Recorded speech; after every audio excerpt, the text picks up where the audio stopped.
Hello everyone. I welcome everyone to our live event on women's health post lockdown. So आज हम women की बात करने के लिए आए हैं यहाँ पे not because women के अलावा और लोग important नहीं हैं but इसलिए क्योंकि कहीं ना कहीं लॉकडाउन का women के ऊपर impact जो है वो ज़्यादा रहा है. But before I move on to the topic, I would like to say that I really hope कि आप सब इस सिचुएशन में जो अभी भी कोविड की सिचुएशन बनी हुई है, आप सब अपना ध्यान रख रहे होंगे, आप सारे कोविड के प्रोटोकॉल्स फॉलो कर रहे होंगे, आप लोग प्रिकॉशंस ले रहे होंगे, मास्क पहनना, सैनिटाइज करना, स्पेशली सोशल डिस्टेंसिंग मेंटेन करना. So we are really hoping कि जल्द से जल्द ये सिचुएशन स्टेबल हो जाए ताकि हम वापस से आपके साथ अवेयरनेस वॉक्स कर सके एंड अपने इवेंट्स कंटिन्यू कर सके. सो again, I would like to welcome you all to our live event on women health post lockdown. And to talk about that, to know the various physical and mental issues that women have been facing since this lockdown, we have two very wonderful speakers with us today, Dr. Ritu Sethi and Dr. Shweta Sharma. So allow me to introduce our speakers. So Dr. Ritu Sethi is a senior consultant obstetrician and laparoscopic surgeon at Cloud9 Hospital and Apex Clinic in Gurgaon. She has completed her MBBS and MD from the very prestigious Lady Harding Medical College, and she has been a faculty at various institutes since the last 20 years. So I welcome you, ma'am. Thank you so much for joining us today. Thank you for the kind words. Thank you for inviting me for the session, Divya, and welcome Dr. Shweta on the show. Yeah. So I don't think Dr. Shweta Sharma requires an introduction since she's our founder director, but I would still love to introduce her. She is currently the Special Rapporteur at National Commission for Women in Delhi. She is a consultant clinical psychologist at Columbia Asia Hospital in Gurgaon, and she has more than 10 years of experience, clinical practical experience of working with a wide range of mental health problems. So to not waste any further time, we will begin with our theme. So the first thing that I would like to know is from Dr. Ritu, that what do you think, what kind of issues you have observed in women during this pandemic, the physical issues that have come up? Yes, Shweta, I'm so glad that you have taken up this topic. आजकल देखा गया है कि because of the pandemic, we are not just having issues related to COVID. There are also long-term impacts on women's health, especially because they are the ones who are wearing the brunt of it. Now, as we all know, women are the ones who are running the family. They are managing their own work. So for them, without any help, work from home, everything is becoming more and more of a challenge. And because of this, they are unable to take care of themselves, they are unable to take care of their health. So it's really important that I make all women aware that you should not just be thinking about how you're going to manage your work, your family, your home. Taking care of your health is as important in this scenario because the implications of this have long term consequences, not just immediately. It's not just कि family में covid का कहीं problem ना हो जाए. It's like long term consequences on a lady's health. It is not just affecting the lady herself, it's also having a wide ranging impact on her family too. इसके अलावा ये भी देखा गया है कि इस पे बहुत सारे इश्यूज मैं देख रही हूँ आजकल हार्मोनल डिस्टर्बेंसेस के आ रहे हैं. यंग गर्ल्स आ रही हैं मेरे पास हार्मोनल प्रॉब्लम्स लेके, जिसके बारे में हम during the course of our discussion discuss करेंगे. यही नहीं, ये भी देखा गया है कि इसकी वजह से बहुत ज्यादा इनफर्टिलिटी के इश्यूज जो है क्रॉप अप हो रहे हैं. Now tomorrow is world infertility day, तो इट्स रियली गुड कि हम ये टॉपिक आज डिस्कस कर रहे हैं बिकॉज इससे लॉन्ग टर्म इम्पैक्ट पेशेंट्स की फर्टिलिटी पे भी बहुत ज्यादा पड़ रहा है because of the stress which it is taking. So COVID is leading to more epidemics, more pandemics rather around us. COVID तो ups and downs peaks में आता रहेगा, first wave, second wave, the predicted third wave. लेकिन जो इसका impact अब क्या आ रहा है उसके हम देख रहे हैं कि बहुत ज्यादा disastrous consequences हो रहे हैं. तो अगर अभी से ही if women are not taking care of their health from now onwards, it's going to be really difficult in the coming months.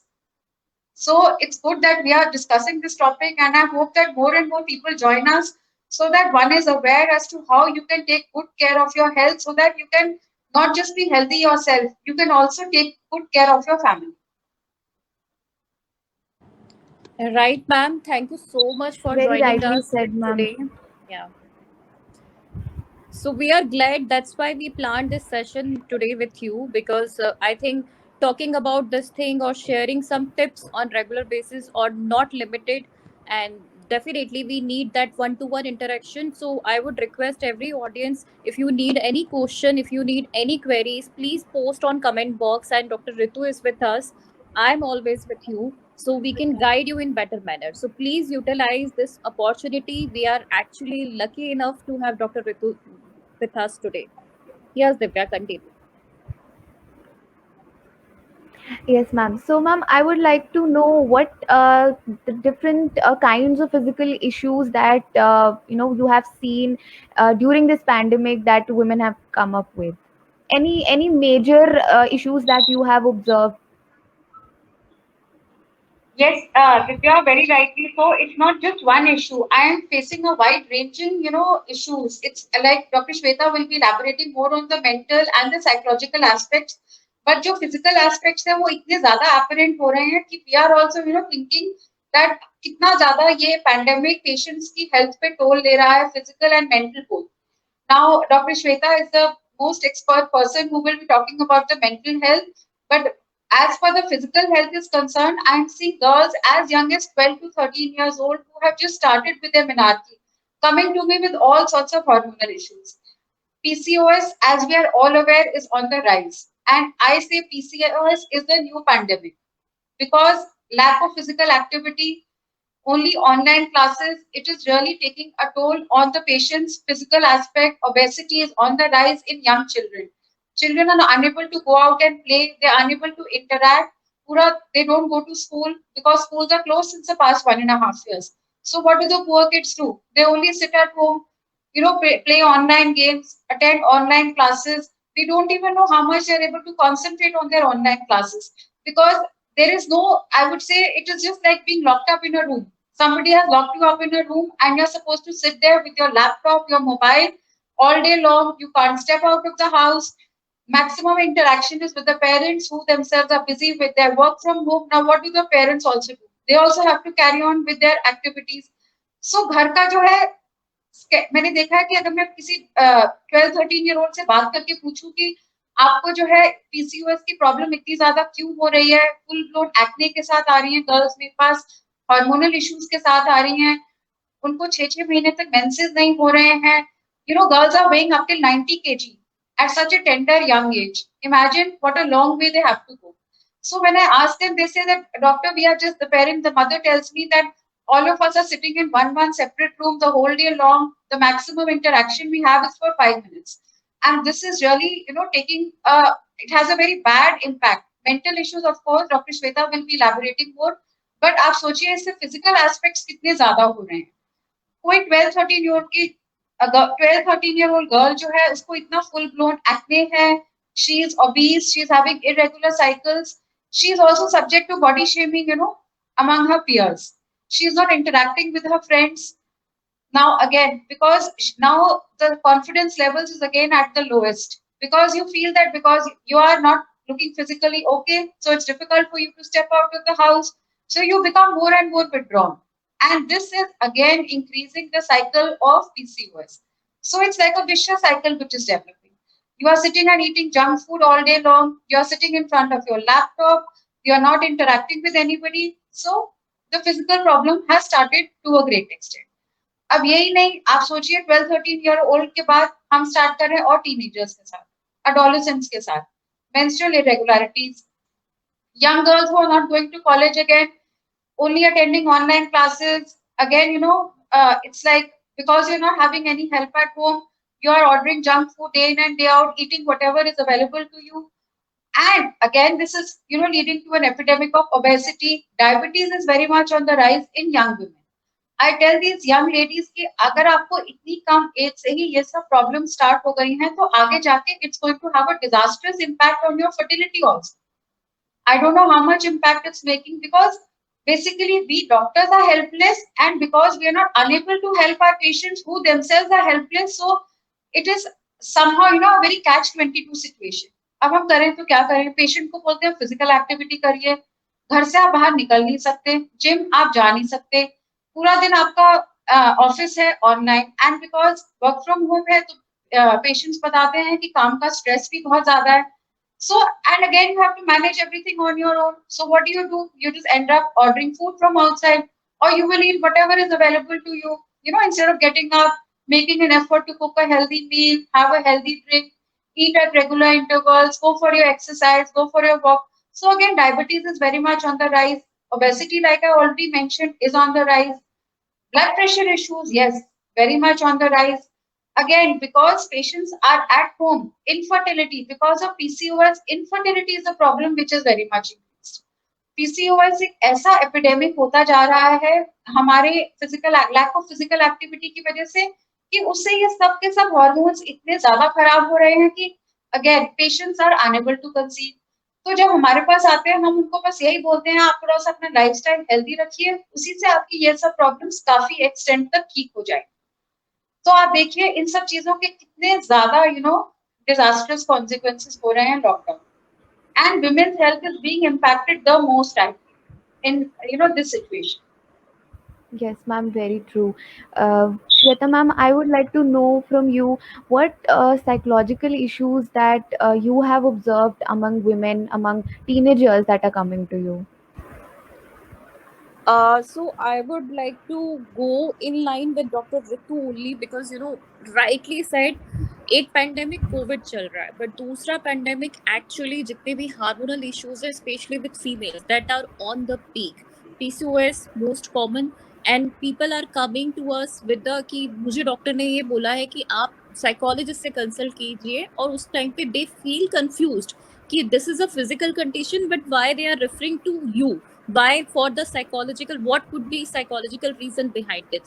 So here I would like to highlight कि stress and anxiety is something जो आपके hormone को regulate करने में बहुत important role play करता है. अगर आपके सारे के सारे, अगर मैं आपकी लेमन लैंग्वेज में समझाऊं तो नॉर्मल सी बात है, अगर आप ब्रेन केमिकल्स की बात करें, आप उनको रेगुलेट प्रॉपरली करना चाहते हैं जिससे कि आपका हार्मोन रेगुलेशन प्रॉपर रहे, तो उसके लिए आपको स्ट्रेस और एंजाइटी के लेवल को मेंटेन करना इम्पॉर्टेंट है. And the other thing PCOS जहाँ पे हार्मोनल इनबैलेंस सबसे मेन इशू है, या उसके अलावा भी बहुत सी चीज़ें हैं जैसे कईयों में हेयर ग्रोथ बहुत ज़्यादा बढ़ गई है, बॉडी इमेज इश्यूज अभी बहुत हाई हैं, उनको नहीं समझ में आता है कि ये क्यों हो रहा है.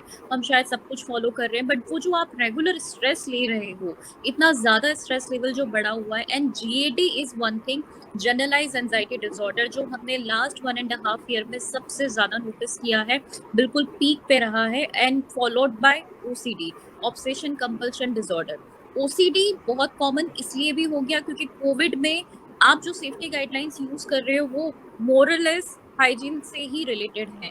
आपको क्लीनिनेस रखना है, आपको बार बार सैनिटाइज करना है, आपको हैंड वॉश करना है.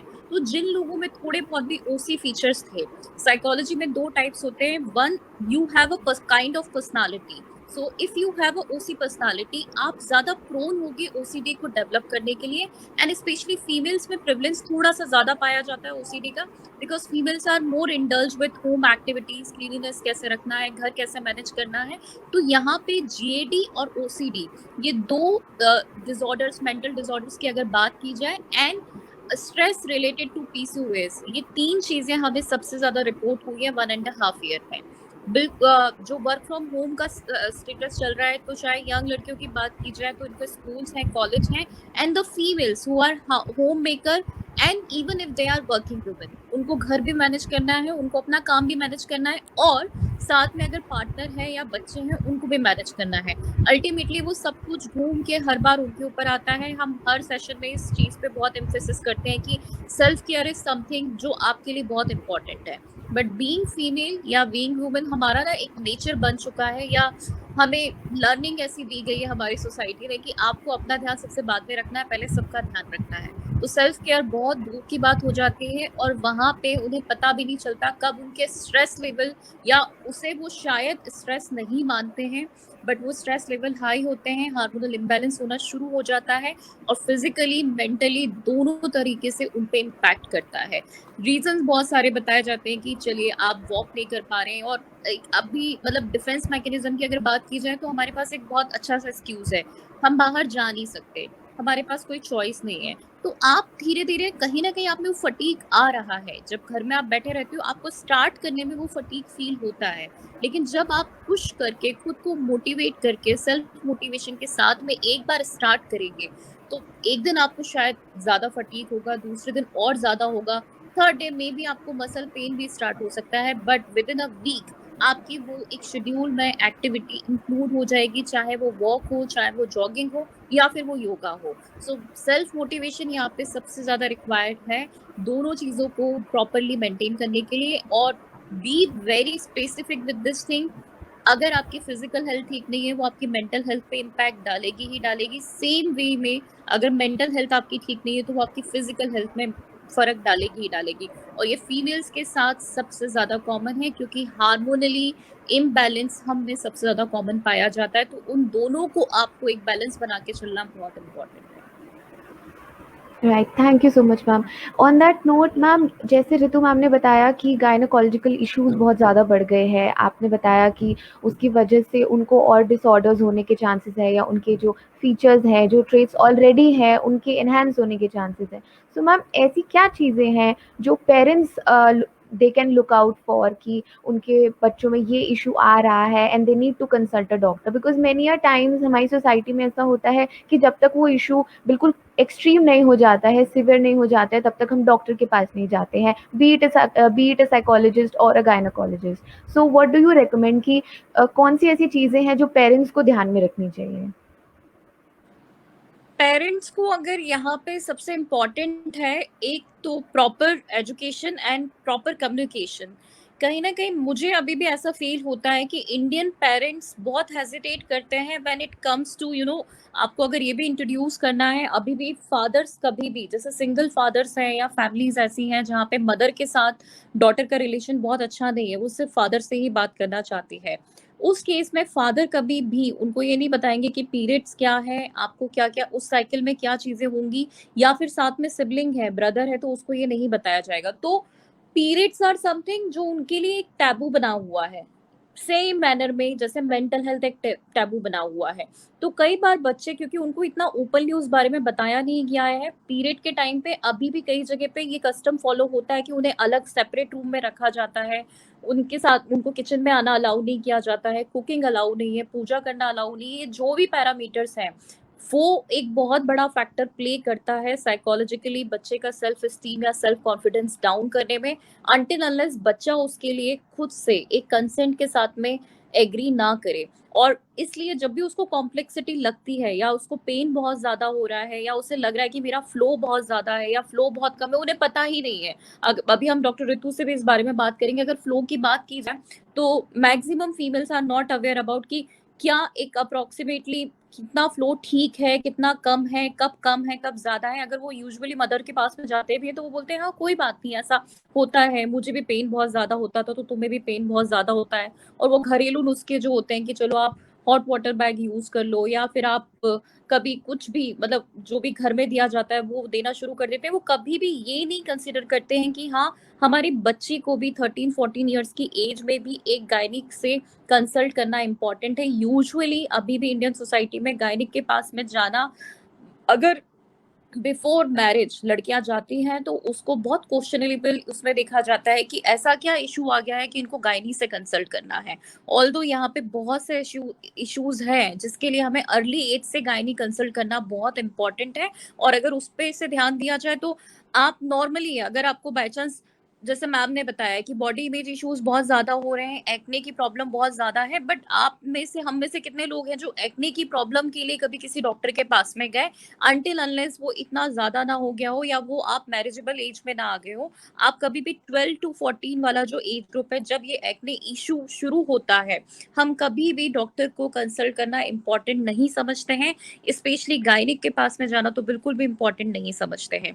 तो दिस आर सम थिंग्स कि हमें पेरेंट्स को ये ओपन करना बहुत इंपॉर्टेंट है कि अब आपको बच्चों के साथ में एक फ्रेंडली रिलेशनशिप में आना है, हर चीज़ के बारे में, चाहे वो उनकी बॉडी हो, उनके साथ में क्या चेंजेस आने वाले हैं, क्या हार्मोनल चेंजेस होंगे, उनकी बॉडी में क्या चेंजेस आएंगे, कल को वो शायद सेक्स के लिए भी बहुत एक्साइटेड फील करते हैं और इसलिए वो मिसगाइड हो जाते हैं। तो सेक्स एजुकेशन, बॉडी एजुकेशन, इन सब के बारे में सेंसिटिविटी क्रिएट करने के लिए they should create a open platform with clear communication. That is much important. And मैं हमेशा यही एडवाइस पेरेंट्स को करती हूँ कि अगर आप फ्रेंड की तरह बच्चे के साथ डील करना शुरू करेंगे तो आप बहुत सी प्रॉब्लम्स को इनिशियल लेवल पे ही कंट्रोल कर सकते हैं।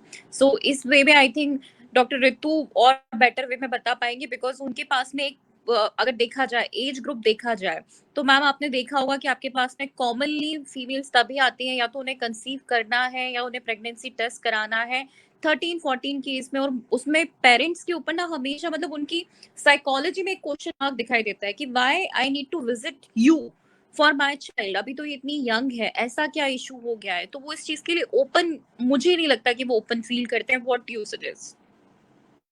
Yes doctor Shweta, very true. I am glad कि आपने ये क्वेश्चन भी पिकअप किया, बिकॉज क्या है कि मदर्स को ये अवेयरनेस बहुत जरूरी है, रादर फैमिली में ये अवेयरनेस बहुत जरूरी है कि menses are not a taboo.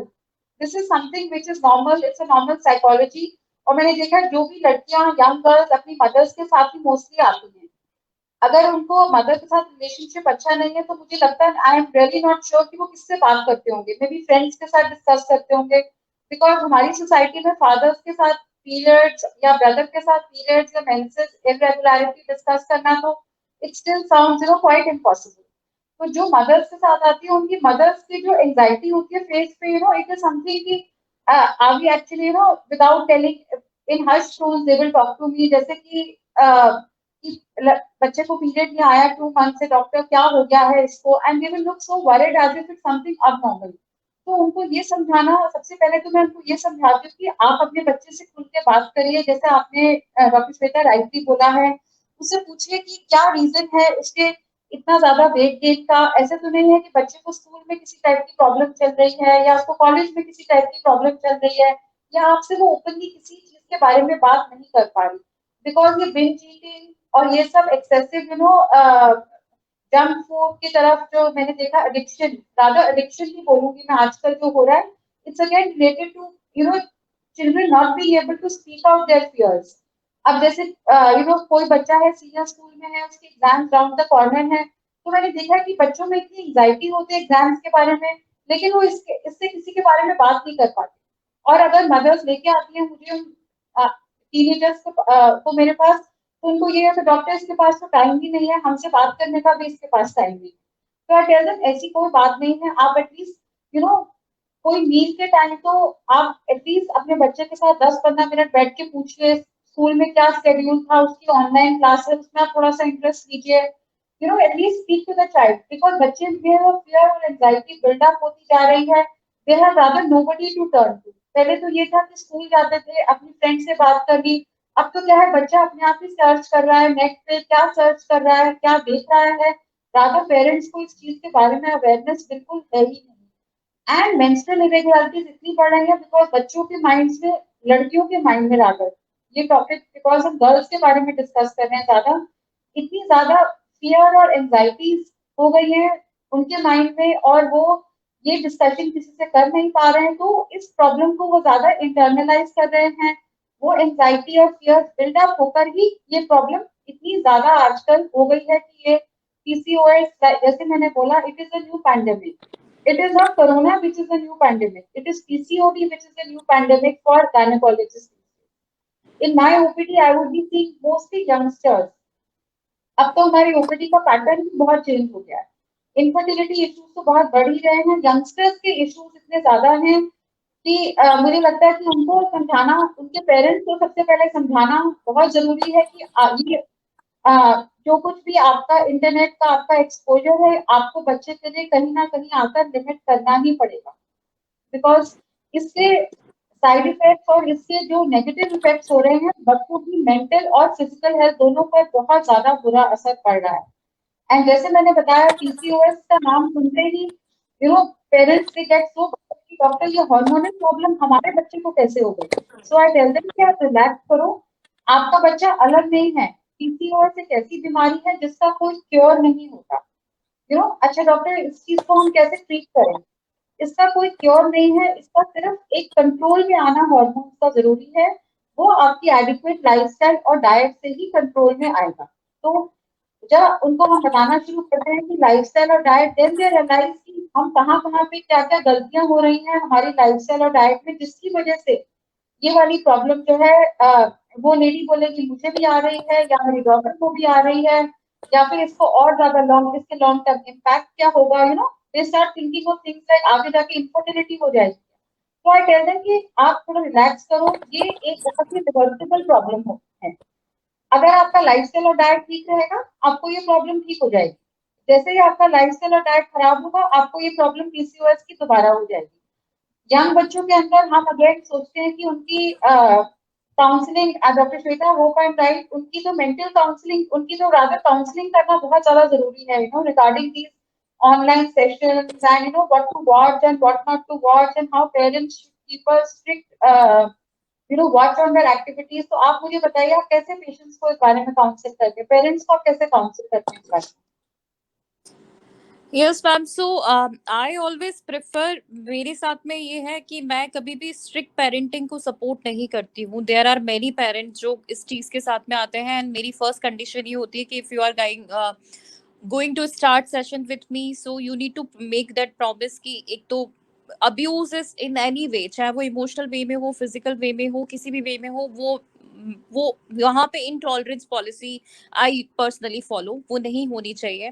And then we start working on the relationship between parents and between the child, because अगर वो रिलेशनशिप स्टेबल है, वहां पे अगर कोई कॉन्फ्लिक्ट नहीं है, और कॉन्फ्लिक्ट कई बार ये होता है कि यूजुअली आप सभी ने मतलब देखा होगा, अब तो इतना क्योंकि फिल्म्स में बहुत ज्यादा कॉमन हो चुका है साइकोलॉजिस्ट को इंक्लूड करना कि वो हमसे पुरानी लाइफ के बारे में क्यों बात करते हैं, हमारी बीती जिंदगी के बारे में क्यों सोचते हैं। तो वो इसलिए इम्पोर्टेंट है कि चाइल्डहुड में फिक्सेशन सबसे पहले बनते हैं। यहाँ पे क्वेश्चन ये भी आता है, कई पेरेंट्स ये भी पूछते हैं कि बच्चा तो इतना छोटा है, उसको इतनी बात दिल पे क्यों लग सकती है। वो बच्चा छोटा है, वो अभी लर्निंग कर रहा है, उसके लिए वो कैनवास पूरा खाली है, और वहीं पे वो सीखना शुरू कर रहा है। जो आप अभी दोगे वो आगे कैरी फॉरवर्ड करेगा। तो अगर अभी वो रिलेशनशिप ठीक नहीं हुआ, 13-14 में आपने देखा होगा बच्चे रिबेल होना शुरू हो जाते हैं, मुझे ऐसे ही करना है, मुझे फ्रेंड से सजेशन लेना है, और सिमिलर एनवायरनमेंट कहीं ना कहीं उनको मिलता है, एंड दे स्टार्ट एडिक्शन, बहुत बड़ी चीज आपने जैसे मेंशन करी। तो मैम यहाँ मतलब एक बहुत सीरियस इशू है, बिकॉज हमें बहुत डेप्थ में जाना होता है। तो हमें जब पता चलता है कि बच्चों को पॉर्न एडिक्शन भी है, बच्चे ड्रग अब्यूज भी कर रहे हैं, और बच्चे अल्कोहलिक भी हैं बहुत यंग एज में, 13-14 की एज में भी, जब वो पार्टीज के लिए जा रहे हैं या वो नाइट आउट के लिए जा रहे हैं, ये सब चीजें हो रही हैं, और पेरेंट्स कहीं ना कहीं हेल्पलेस फील करना शुरू कर देते हैं। उसके बाद उन्हें अगर पता चलता है तो वो लेके आते हैं कि ऐसा क्या हमने कर दिया, हमने सब कुछ बेस्ट दिया था, फिर क्यों ऐसा हो गया। तो आपको जो बाकी सब आपने दिया था वो आपने बेस्ट दिया था, आपको एक क्वालिटी टाइम देना, एक क्वालिटी बॉन्ड देना इम्पोर्टेंट था, जो एज अ पेरेंट हम कहीं ना कहीं मिस कर जाते हैं। चाहे वो आपका हेक्टिक शेड्यूल हो, चाहे वो आपके पुराने पेरेंटिंग पैटर्न हो, या आपके मैं यहाँ पे सजेस्टिव पेरेंटिंग भी यूज करूंगी, क्योंकि यूजुअली हम अपने, हर बच्चा डिफरेंट है, हर पेरेंट डिफरेंट है। मेरा मेरे बच्चे के साथ में रिलेशनशिप शायद डिफरेंट होगा, किसी और का किसी और के साथ डिफरेंट होगा।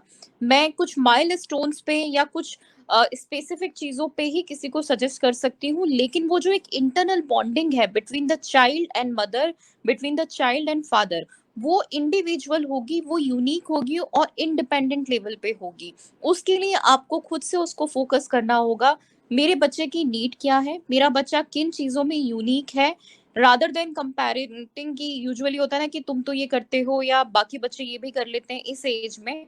ये जो कंपैरिजन है, और ये पेरेंट्स में बहुत कॉमन होता है, और उस कंपैरिजन को देखते हुए कई बार आप बच्चों से एक्सपेक्टेशन बहुत हाई कर लेते हैं। उन सब चीजों को बियॉन्ड रखते हुए आप अगर अपने बच्चे के साथ में बॉन्ड करना शुरू करें कि आपका बच्चा कैसा है, वो क्या चाहता है, कौन सी ऐसी चीजें जो उसके अंदर अच्छी हैं, अगर उसकी कुछ शॉर्ट कमिंग्स हैं उनको एक्सेप्ट करें, उसके साथ में जितना आपकी तरफ से एक्सेप्टेंस आएगा उससे ज्यादा बच्चों की तरफ से एक्सेप्टेंस आएगा। We have seen some families जहाँ पे बच्चा पेरेंट्स के साथ में सेशन करना प्रेफर करता है, क्योंकि वो इतना ओपन है कि उनको सब कुछ पता है, ओपनली पता है, दे आर डिस्कसिंग एवरीथिंग, चाहे वो उनके इंटरनल इशू हो, फिजिकल इश्यूज हो, मेंटल इश्यूज हो, वो दे आर वेरी ओपन। अगर वो साइकोलॉजिस्ट के पास भी जा रहे हैं, पेरेंट्स को पता है। और कई बार हमने ऐसी फैमिलीज भी देखी है जहाँ पे बच्चे हमारे पास में आते हैं and they request us for the discount, क्योंकि मैम घर पे नहीं पता है, मैं पेरेंट्स को नहीं बता सकता, मुझे पॉकेट मनी से अरेंज करना है, तो लेकिन मुझे पता है ये सेशन की इम्पोर्टेंस क्या है, मुझे ये कंटिन्यू भी करना है, तो आप प्लीज डिस्काउंट दे दीजिए। उन केसेस में ठीक है, I start with this session, then उसके थोड़े टाइम के बाद में हम काम करते हैं कि सेंसिटाइज करें बच्चों को और उस लेवल पे लेके आए कि वो ओपनली अपने पेरेंट्स को बता पाए। The other thing I would like to highlight here, because ये बहुत कॉमनली हो रहा है, बाकी अगर फीमेल्स के साथ में स्पेशली, एलजीबीटी ऐसा नहीं है कि नया टर्म है, टर्म बहुत पुराना है, लेकिन आजकल बच्चे बहुत ओपनली इस चीज को, क्योंकि बातें हो रही हैं, प्लेटफॉर्म बहुत ओपन है, और वो शायद मदर को सबसे पहले बताते हैं। मदर क्योंकि खुद अपने आप में अवेयर नहीं है, उनको नहीं पता, और उनको वहां भी लगता है कि वो शायद एक डिसऑर्डर है, वहां से भी वो रिलेशनशिप खराब होना शुरू हो जाता है। कई बार पेरेंट्स थेरेपिस्ट को भी फोर्स करना शुरू करते हैं। तो अगर आपने वो बॉन्ड पहले से बना के रखा है, तो चाहे वो एलजीबीटी हो, चाहे वो सेक्सुअल इश्यूज हो, चाहे वो अब्यूज से रिलेटेड इशू हो, या बच्चा ड्रग अब्यूज की तरफ जा रहा है, या बच्चा किसी भी ऐसी मिसलीड पे जा रहा है, चाहे वो फ्रेंड्स के थ्रू आ रहा है, चाहे वो किसी से इंस्पायर हो रहा है, क्योंकि आजकल बच्चे सोशल मीडिया पे बहुत ज्यादा एक्टिव हैं, आप कितना भी कंट्रोल कर लें। हम पेरेंटल लॉक की बात करें, आपको हर ऐप में पेरेंटल लॉक मिलता है, बट यू नेवर नो आपका बच्चा आपसे ज्यादा एडवांस है, क्योंकि वो जिस जनरेशन से आ रहा है वो टेक्नो फ्रीक जनरेशन है, जो हम भी नहीं जानते वो उनको पता है। सो आप एक रखेंगे, आप एक तरफ से काम करेंगे, वो दूसरी तरफ से कुछ और उसके लिए रिएक्टिव लेके आ जाएंगे, और they will find out a way. तो इसके लिए मतलब ये जो लुका छुपी वाला गेम है कि बच्चा कुछ करेगा, पेरेंट्स कुछ ट्राई करेंगे, पेरेंट्स कुछ करेंगे, बच्चा कुछ ट्राई करेगा, आई ऑलवेज एडवाइज देम कि प्लीज इस लुका छुपी को छोड़ के अगर हम साथ में चलना शुरू करें, हो सकता है कुछ चीजें कई बार म्यूचुअली आपको बच्चे की माननी पड़ेंगी, कुछ चीजें बच्चे को भी माननी पड़ेंगी, बट वो म्यूचुअल वे में वो रिलेशनशिप बहुत ब्यूटीफुली आप भी इंजॉय करेंगे और बच्चा भी इंजॉय करेगा। So that is our way to do in that sense. I think that's excellent doctor Shweta. मतलब आपने इतने अच्छे से इस चीज को एक्सप्लेन किया कि मैं भी बहुत ज्यादा इम्प्रेस हुई आपके तरीके से। एंड बिल्कुल आप ठीक कह रहे हो, जैसे हम पेरेंट्स को, जैसे कि सपोज जंक फूड है, आई टेल पेरेंट्स कि आप बिल्कुल बच्चे को ये मत बोलिए कि बिल्कुल नो नो है। फिर क्या है ना कि वो वेजीज भी नहीं खाएंगे, एक चीट डे तो 2 वीक्स में बनता ही है। यू टेल द चाइल्ड आप एक्सरसाइज करिए रोज हाफ आवर के लिए, we can have a cheat day maybe once in a fortnight, even for young obese girls.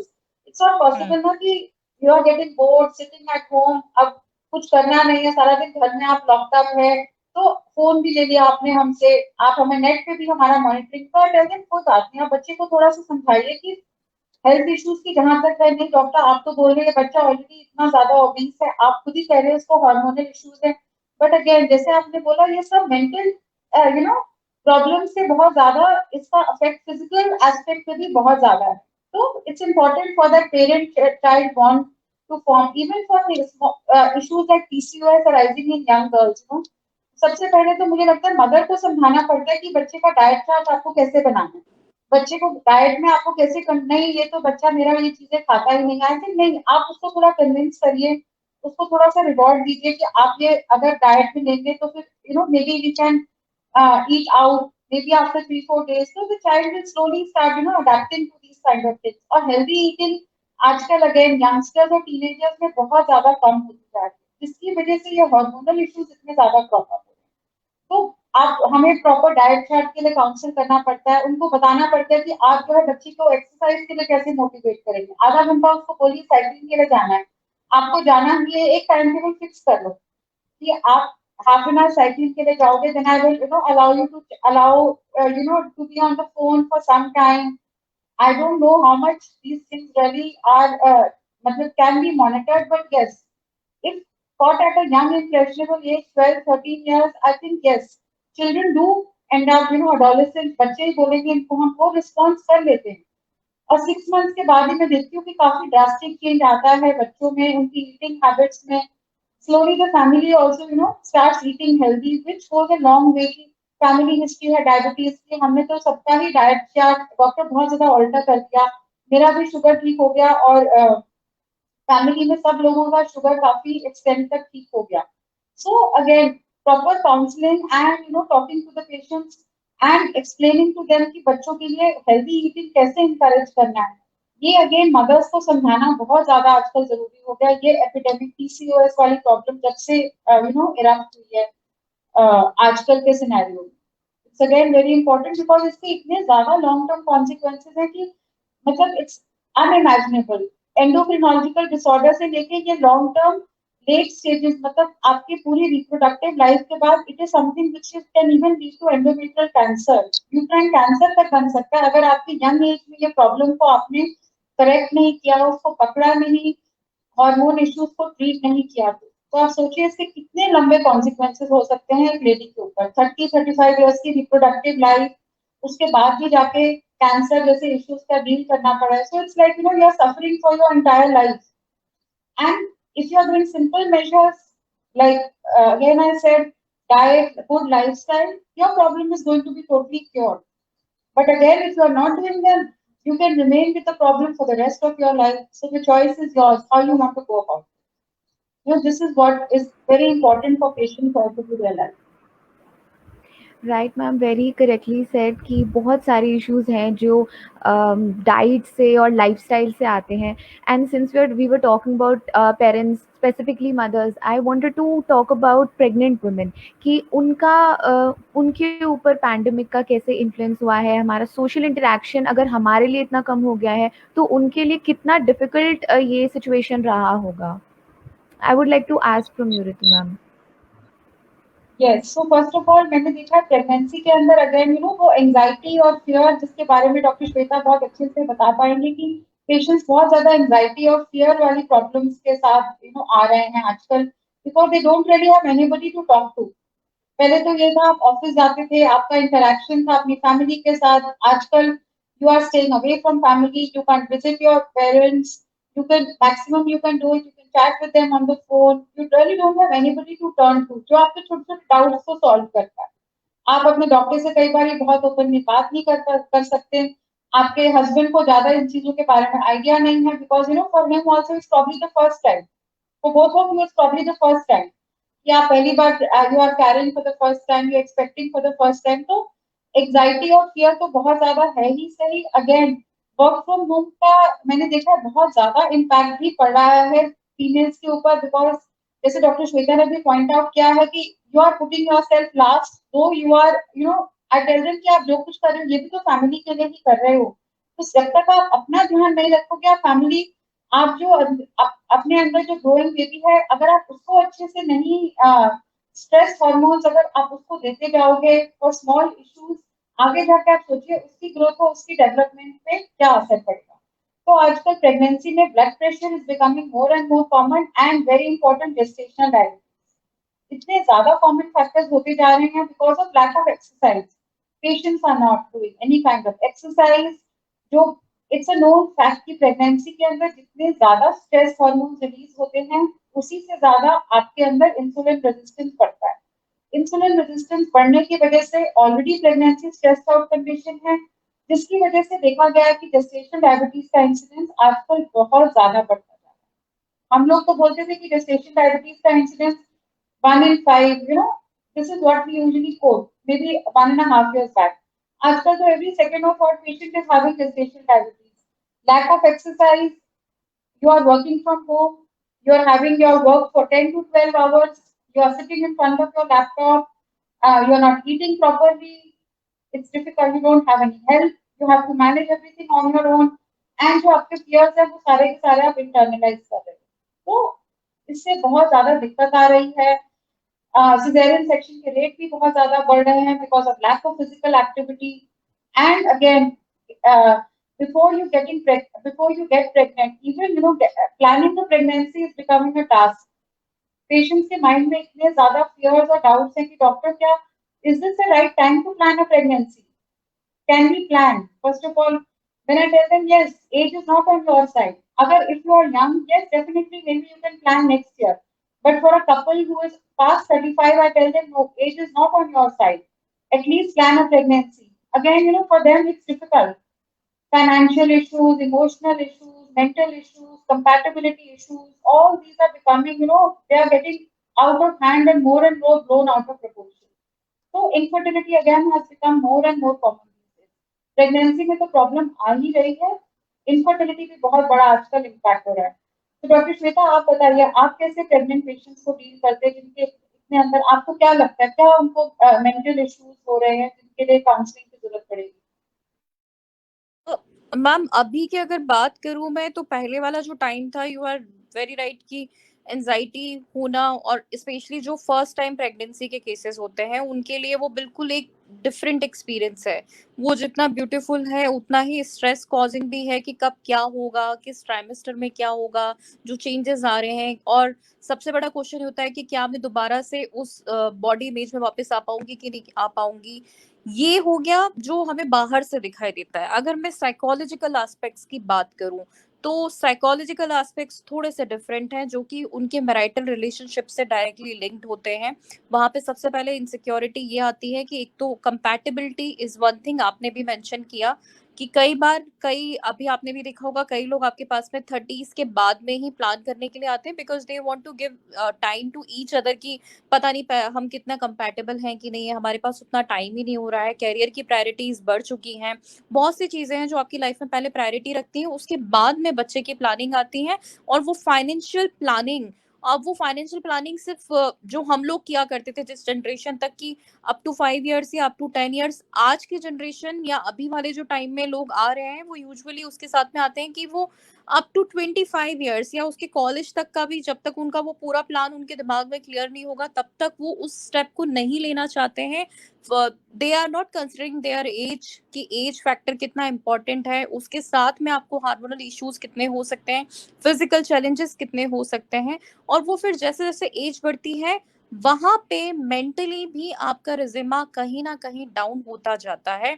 अगर मेंटल एज की भी बात की जाए, तो फिजिकल एज और मेंटल एज एक दूसरे के ऊपर उनका कोरिलेशन बहुत स्ट्रांग है. तो फिजिकल हेल्थ के साथ में, अगर एज के साथ में फिजिकल हेल्थ में आप डिके जा रहे हो, वो सेम वे में मेंटली भी आपका हो रहा है.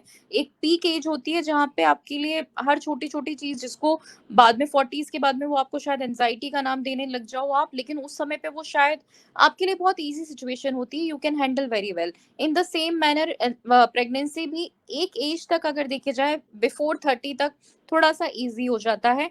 कोविड के टाइम पे जो इश्यूज आए, कहीं ना कहीं ठीक है, प्रेगनेंसी हुई, लोगों ने आना शुरू किया, बट वो प्रेगनेंसी से ज्यादा उनके क्वेश्चंस हमारे पास में आए जो उनके मैरिटल डिस्टरबेंस में चल रहे थे, मैरिटल रिलेशनशिप में डिस्टरबेंस चल रहा है. लोग घर पे ही रह रहे हैं. पहले एक उनको बाहर जाने के लिए फ्रेंड्स थे, कुलीग्स थे, किसी के पास वेंट आउट होता था. हर रिलेशनशिप में कुछ ना कुछ उतार चढ़ाव आते हैं. एक रिलेशनशिप है, वो आएगा ही आएगा, स्पेशली हस्बैंड वाइफ का रिलेशनशिप है तब और ज्यादा आ जाता है. तो यहाँ पे उनके पास में वो वेंट आउट खत्म हो चुका है. घर पे रहते हुए अगर वो फोन पे भी बात करना चाहें, किसी से शेयर करना चाहें, वो नहीं कर सकते, बिकॉज आपका पार्टनर कहीं ना कहीं आपके आसपास ही है. आप साथ में रह रहे हो, आप बहुत माइन्यूटली ऑब्जर्व कर रहे हो, क्योंकि आपका पूरा ध्यान उसी समय पे आपकी पार्टनर के ऊपर ही है. तो जो गलतियां शायद पहले कभी आपको दिखाई भी नहीं देती थी, आप नजरअंदाज कर देते थे, अब आप उनके ऊपर फोकस बढ़ा देते हो. और वो छोटी छोटी बातें वो इस लेवल तक पहुंच रही है कि लास्ट 1.5 year में, अगर प्रेगनेंसी के केसेस भी डेफिनेटली बढ़े हैं, इंक्रीज हुए हैं, बट दूसरी तरफ शायद बहुत से डिवोर्स केसेस भी फाइल हुए हैं, और मैरिटल थेरेपी के केसेस बहुत ज्यादा हैं. मगर मुझसे अगर कोई पूछे कि कोविड के टाइम पे आपने सबसे ज्यादा कौन से केसेस अटेंड किए, तो मैंने रिलेशनशिप डिफिकल्टीज सबसे ज्यादा डील किया है. वो चाहे कपल्स में हो, लिव इन रिलेशनशिप में हो, चाहे वो मैरिटल में हो.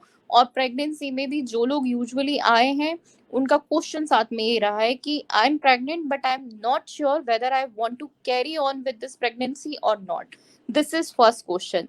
Then people will come this thing कि फिर वो डायरेक्टली कोविड से रिलेटेड आ जाता है कि मुझे फियर है कि कहीं मेरे बेबी को कॉन्टामिनेशन ना हो जाए, क्या मैं वैक्सीनेशन ले सकती हूँ या नहीं ले सकती हूँ, बिकॉज कोविड भी उनके लिए सबसे बड़ा स्ट्रेस फैक्टर है.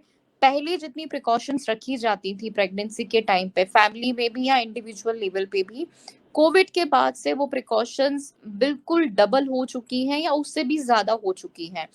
और वो उनके ऊपर बहुत स्ट्रेस डाल रही है। उनका पर्सनल स्पेस पूरी तरीके से खत्म हो चुका है। हर चीज में तुम क्या खा रहे हो, तुम अगर वॉक पे भी जा रहे हो, तुम ये करो, तुम ये नहीं करो, वो जो सजेशंस इतने ज्यादा आ जाते हैं, वो उनके लिए डील करना बहुत फ्रस्ट्रेटिंग होता जा रहा है। And then they are coming with this sometimes with depression also, कि वो अपनी, उनकी जो एक पहचान थी, उनकी जो एक पर्सनल इमेज थी, उनका खुद का सेल्फ स्टीम था, वो पूरी तरीके से डिस्टर्ब रहा है। तो पिछले 1.5 साल में प्रेगनेंसी से रिलेटेड केसेस में हैप्पीनेस नहीं देखने को मिली है हमें। डिप्रेस साइड पे लोग ज्यादा इंक्लाइंड हुए हैं, वो चाहे रिलेशनशिप की डिफिकल्टीज रही हैं या कोविड से रिलेटेड प्रिकॉशंस की डिफिकल्टीज रही हैं। यस, आप बिल्कुल ठीक कह रहे हो डॉक्टर श्वेता। ये इतने ज्यादा चैलेंजेस एज ऑब्स्टेट्रिशियंस हम लोग भी फेस कर रहे हैं, मुझे लगता है टेल एवरीथिंग कि सारे के सारे आपके स्ट्रेस हार्मोन से ही रिलेटेड हैं प्रॉब्लम्स जो आप डील कर रहे हो अपने फिजिकल वो। तो आपको खुद को पहले काम एंजाइटी फ्री रखना बहुत जरूरी है। अगर आप प्रेगनेंसी रखने के बाद, कई पेशेंट्स तो ऐसे हैं who have been delaying the pregnancy for the past 1.5 years कि एक बार पैंडेमिक थोड़ा कम हो जाए फिर हम प्लान करेंगे, फिर हम प्लान करेंगे। और अब आते आते सिचुएशन इतनी ज्यादा उनकी बिगड़ चुकी है कि नाउ दे रियलाइज कि there are the cross road where they are being diagnosed as an infertile couple. So imagine how this 1.5 years उनके लिए भी बड़ा शॉकिंग सी न्यूज है कि एकदम से क्या हो गया। हम तो पोस्टपोन कर रहे थे ये सोचकर, बट सडनली आप कह रहे हो कि no, now things are getting more and more difficult for you, now you need extra help. तो again this is another stress factor for them. फिर उसके लिए भी उनकी काउंसलिंग करनी पड़ती है कि ये कोई बात नहीं, आप असिस्टेड मेथड से कंसीव कर जाओगे। बट आप देखिए इसीलिए आईवीएफ के प्रोसीजर्स भी आजकल इतने ज्यादा राइज पर हैं because patients 1.5 years again stress, hormonal imbalances, everything has taken so much of a toll कि achieving that goal of getting pregnant is also a challenge for most couples nowadays. It's becoming so difficult. So rightly so, हाँ ma'am, आप बोलिए, फिर I would like to add one more हाँ point. नहीं नहीं, मैं बस यही कह रही थी कि ये ऑफ कोर्स देखा जाए तो ये बिकॉज रिलेशनशिप डिस्टर्बेंसेस भी हैं, इसीलिए भी ये वाली प्रॉब्लम काफी ज्यादा बढ़ती जा रही है। Yeah, so ma'am, here I would like to add one very important point कि ठीक है, कई बार आईवीएफ के थ्रू ऑब्वियसली आईवीएफ के केसेस बहुत ज्यादा बड़े हैं, सरोगेसी के केसेस भी बहुत ज्यादा बड़े हैं।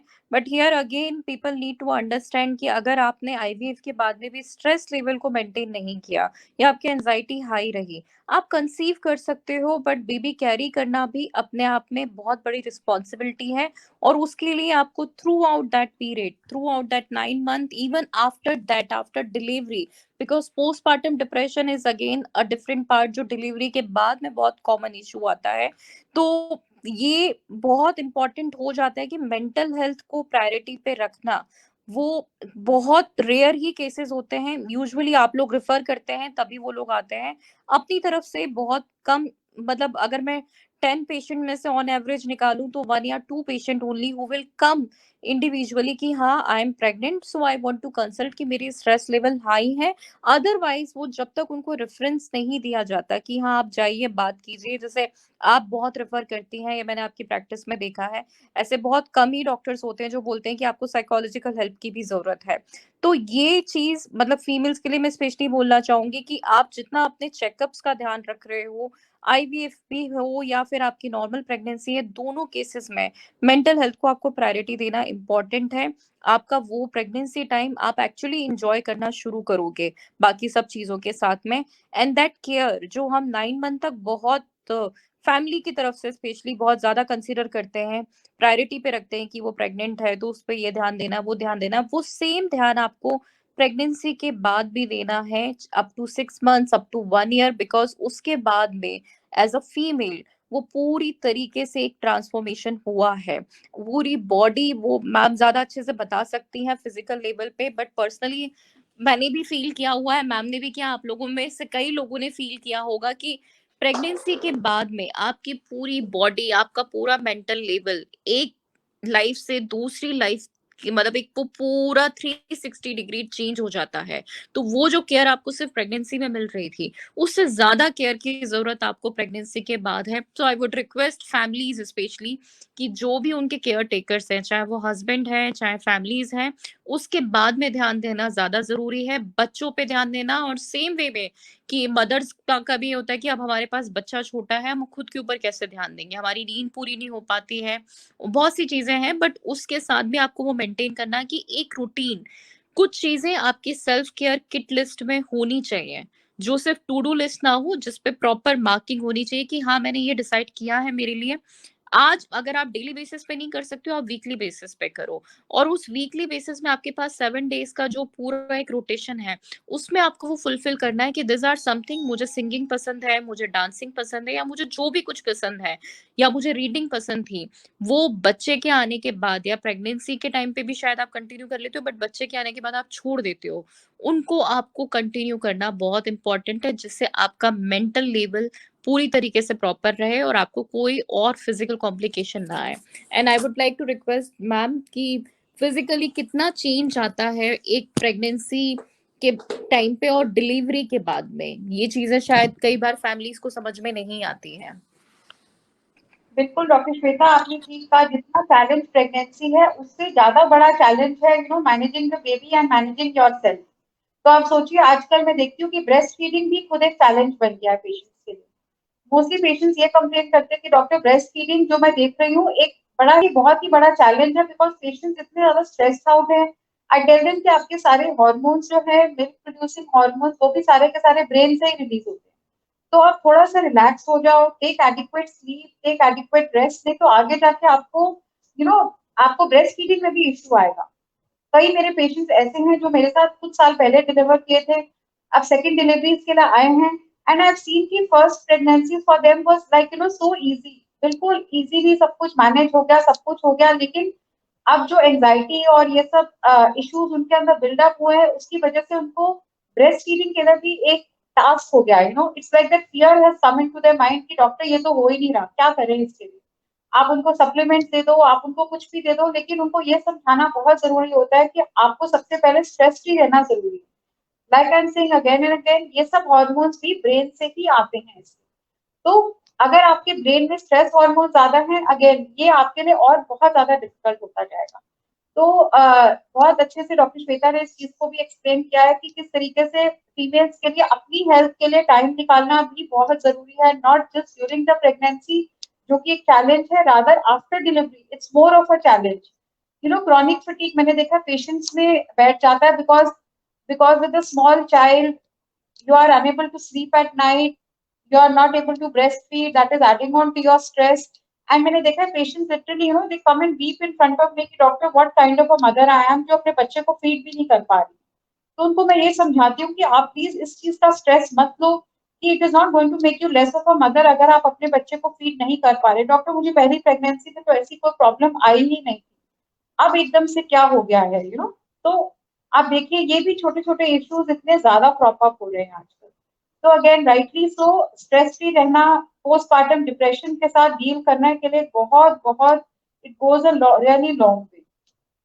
एंड जो बेबी ब्लूज होते हैं वो तो बहुत ज्यादा कॉमन होते जा ही रहे हैं आजकल डिलीवरी के बाद।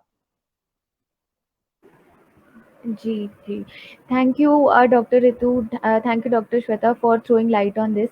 Another thing that I wanted to discuss here was कि हमने प्रेग्नेंट लेडीज़ की बात की है, हमने बच्चों की बात की है, teenagers.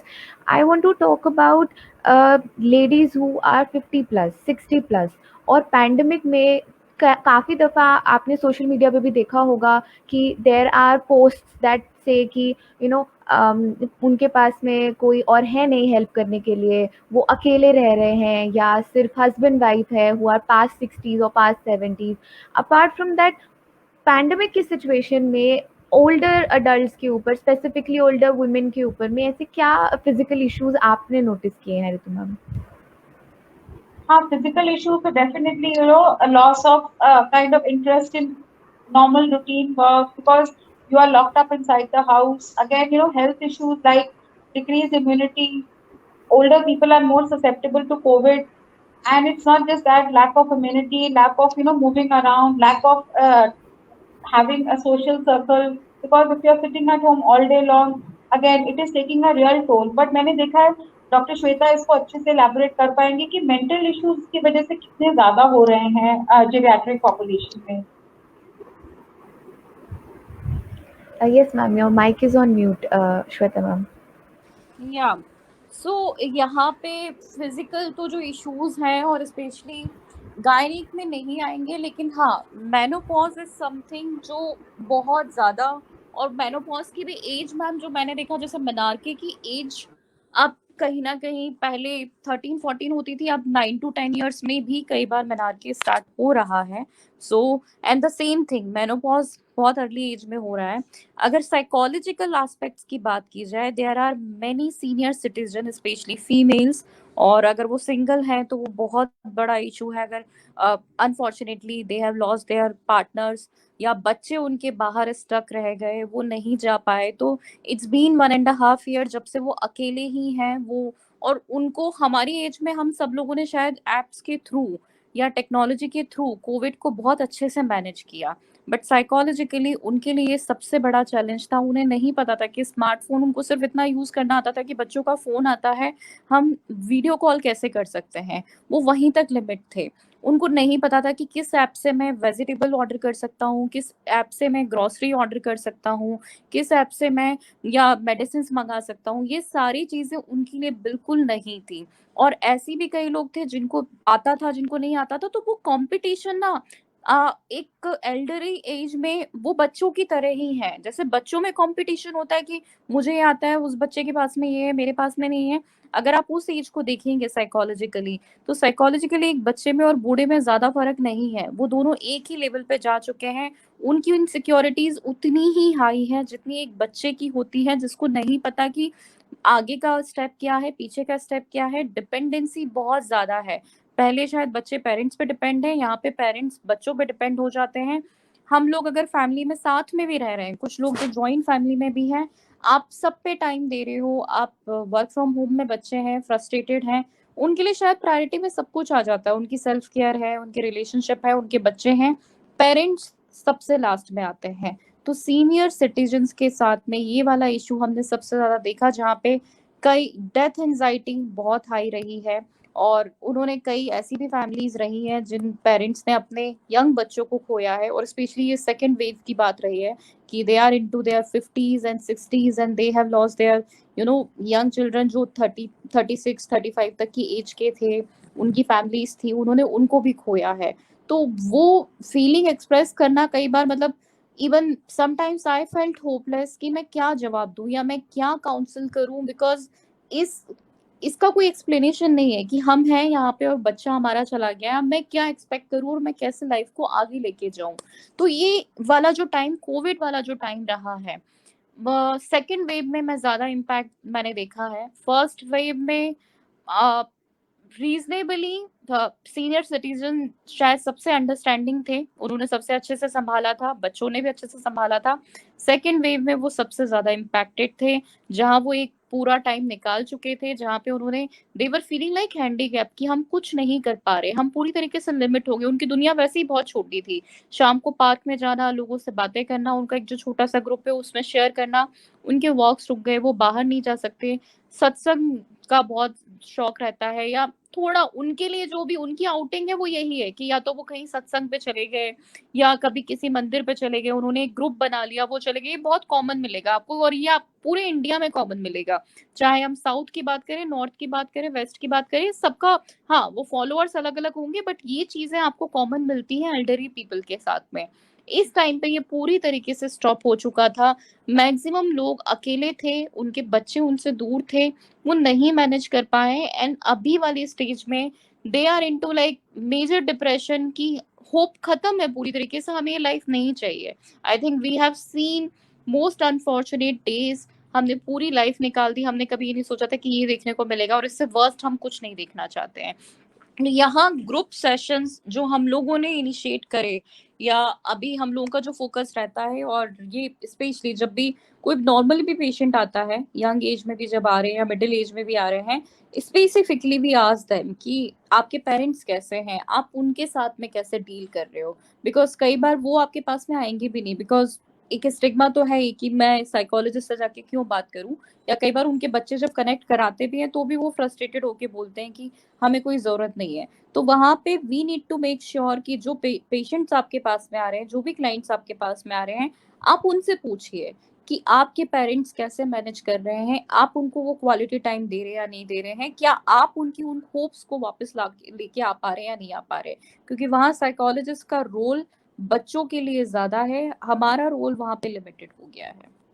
So this are some challenges which we faced, and मतलब पर्सनली मुझे ये वाला एक पार्ट था जिसने शायद सबसे ज्यादा डिस्टर्ब किया, सबसे ज्यादा। आप ठीक कह रहे हो doctor Shweta, this has actually been the worst phase, the second wave has been very difficult, especially for the senior citizens. I think you are absolutely right. आपने बहुत अच्छे से, बहुत ब्यूटीफुली भी इसको एक्सप्रेस किया है कि किस तरीके से वो हेल्पलेसनेस वाली फीलिंग जो मेरे ख्याल से सारे ही मेडिकल प्रोफेशनल्स में थी, अनेबल टू हेल्प, कुछ कर ही नहीं पा रहे हैं किसी के लिए, वो हेल्पलेसनेस और वो होपलेस। जी, जी।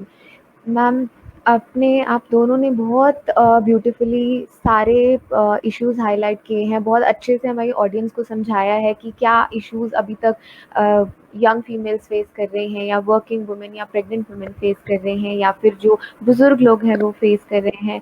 एक आखिरी चीज़ जो मैं ये पूछना चाहूँगी वो ये है कि हमने इश्यूज़ डिस्कस किए हैं, हमें पता है कि बहुत सारी चीज़ें हैं, बहुत सारे फैक्टर्स हैं जो एक साथ मिलकर हमारी पूरी लाइफ़स्टाइल को ख़राब कर रहे हैं, हमारी health physical and mental both को ख़राब कर रहे हैं। तो what do you both recommend? What are the few things और tips that you would like to give our audience कि वो अपनी फिज़िकल और मेंटल दोनों हेल्थ को कैसे मेंटेन कर सकते हैं, कंसिडरिंग कि अभी कोविड की सिचुएशन स्टेबल होते-होते फिर से अनस्टेबल की तरफ जा रही है। वी आर अगेन प्रेडिक्टिंग कि प्रोबेबली थर्ड वेव आ सकती है। So in this situation, some of the people, they have lost hope. They are not even following the precautions. So what do you both suggest? What can be done? मैं तो सबसे पहले ये बोलूंगी कि please जिसने वैक्सीन नहीं लगवाई, प्लीज जाके आप अपनी सबसे पहले वैक्सीन लगवाइए। सबसे इम्पोर्टेंट तो ये है। सेकेंडली इम्पोर्टेंट ये है कि आप जो है be very very positive. I tell all my patients कि yes, this too shall pass, for you. It's not कि आपको ये एक पासिंग फेज है, जैसे बुरे दिन आते हैं, सब दिन एक जैसे नहीं होते, लाइक डॉक्टर श्वेता ने भी इस बात को एम्फसाइज किया, टर्बुलेंस तो चलेगी लाइफ में, लेकिन we always have to look ahead. Uncertain times तो सबकी लाइफ में ही रहेंगे, लेकिन वो अनसर्टेनिटी को अगर हम लेकर बैठ जाएंगे अपने साथ, तो हमारी मेंटल हेल्थ बहुत ज्यादा इम्पैक्ट होगी। आई थिंक मैं डॉक्टर श्वेता ट्रैक पे बोल रही हूँ, आप प्लीज थोड़ा सजेशन दीजिए। Yeah, ma'am. So यहाँ पे definitely that self motivation is very important. I know this too shall pass. ये शायद हम आपको 1.5 year से बोल रहे हैं जब से कोविड स्टार्ट हुआ था, एंड सब कभी कभी लोग बोलते हैं कि मैम कब तक, आप हमें ये बताइए। सो आप कोविड के साथ में हमने सीखा कि अनप्रेडिक्टेबिलिटी बहुत ज्यादा थी, बट आपको यहाँ पे इम्पोर्टेंट ये है positive affirmations, which is something जो आपको आपकी डेली लाइफ में इंक्लूड करना होगा। अगर आपके साथ में 10 चीजें नेगेटिव हो रही है, बट स्टिल कुछ ना कुछ एक ऐसी पॉजिटिव चीज है जिसने आपको बहुत कुछ सिखाया। कोविड सबसे नेगेटिव अगर मैं कंसिडर करूं, बट ऐसी कितनी चीजें थी जो हमने सीखी। हम लोग इंडिपेंडेंट बने, हमने बहुत सी चीजें जो कभी लाइफ में सोची भी नहीं थी वो भी हमने किया। कभी नहीं सोचा था कि ऑफिसेज रुक जाएंगे या ट्रांसपोर्ट पूरी तरीके से रुक जाएगा और उसके बाद भी लाइफ चलेगी, हमने वो भी चलाया। हमने कम पैसे में भी चीजें मैनेज करना सीखा, हमने लाइफ मैनेजमेंट को बहुत अच्छे से सीखा। So there are some lessons कि आप निगेटिविटी में से भी पॉजिटिविटी को कैसे ढूंढ सकते हो। ये जो एक ट्रेट है, ये आपको अपने अंदर as a human being strong करना होगा। आप किसी भी सिचुएशन को बहुत आराम से निकाल सकते हैं। डेली आप कहीं ना कहीं कुछ चीजें डिसाइड कीजिए कि मुझे ये करना ही है। Gratitude is very important, gratitude रखना बहुत इंपॉर्टेंट है।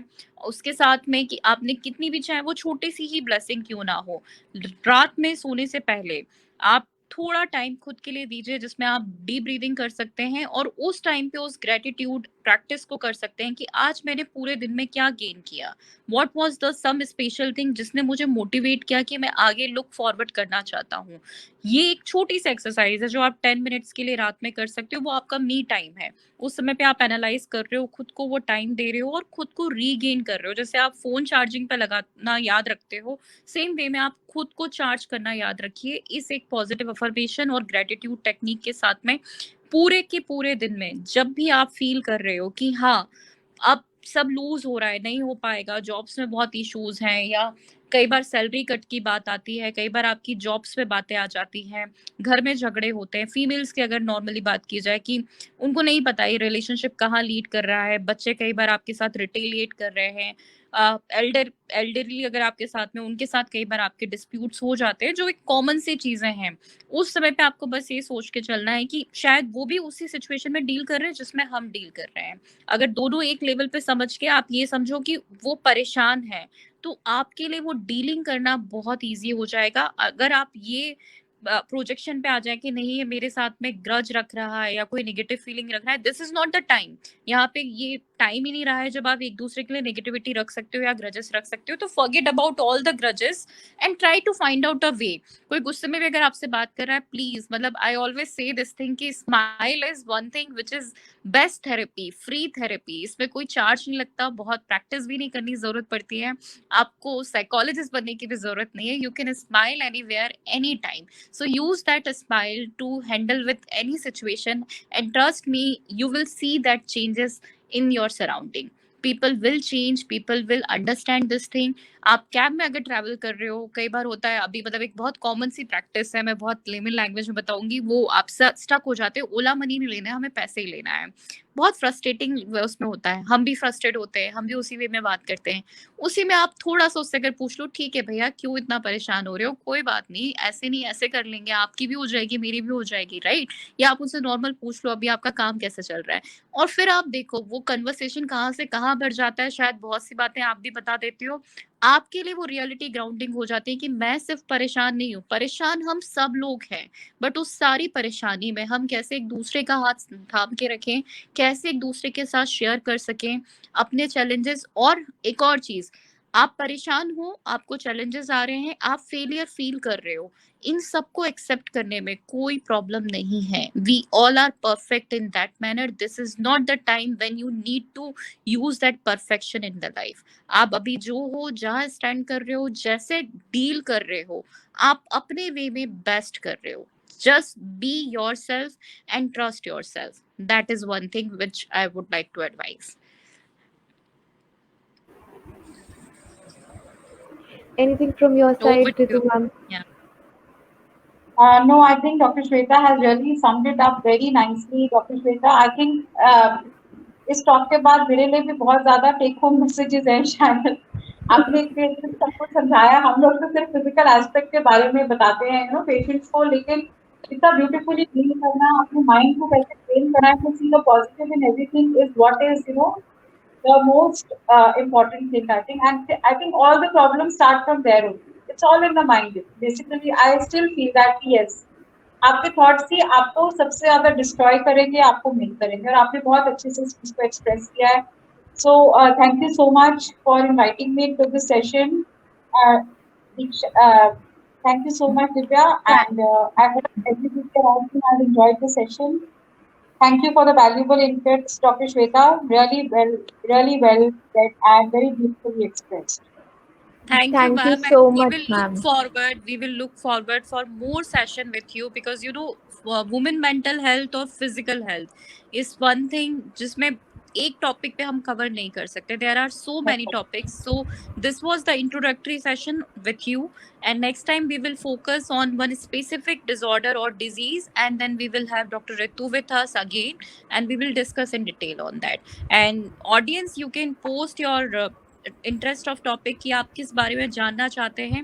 हम जैसे भी मैम के पास में टाइम होगा, जब भी उनके पास इनपुट्स होंगे, we will arrange a session again. And definitely I would hope कि मैम हमेशा सपोर्ट करेंगी. So Mansa is just Definitely. Creating awareness for common Yes, people. ma'am. तो बस वो एम पूरा होता रहे, that is our purpose. So stay safe, stay healthy and please get vaccinated. किसी भी र्यूमर में नहीं जाइए, जैसा मैम ने भी कहा, किसी र्यूमर में जाने की जरूरत नहीं है. अभी हम जितनी वर्स्ट सिचुएशन में विदाउट वैक्सीनेशन, उससे वर्स्ट नहीं होगा.